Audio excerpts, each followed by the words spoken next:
या अति पाणी पिल्यामुळे होणारे विकार. मागील व्हिडिओमध्ये मी जसं सांगितलं की आवश्यकतेनुसार तुम्ही पाणी प्या.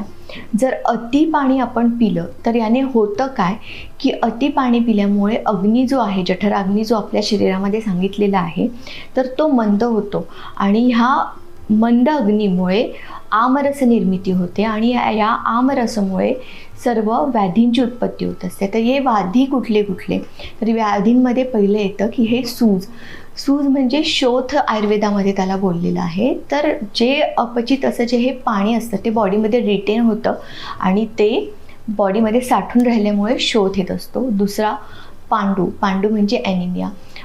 अग्नी मंद होतो. तर ह्या अग्नी मांद्यामुळे जे काय न्यूट्रियंट, जे पण आपण काय अन्न खातो त्याचं पचन व्यवस्थित होत नाही आणि त्याचं ॲब्सॉर्प्शन प्रॉपर न झाल्यामुळे आपल्याला डिफिशियन्सी जे आहे त्यांची निर्मिती होत जाते. तिसरं गॅसेस निर्माण होणे. अन्न पचत नाही अति पाण्यामुळे, म्हणून गॅसेसची निर्मिती होत असते. तिसरं की IBS सारखे व्याधी, ह्यासारखे व्याधीही तुम्हाला अति पाण्यामुळे होऊ शकतात.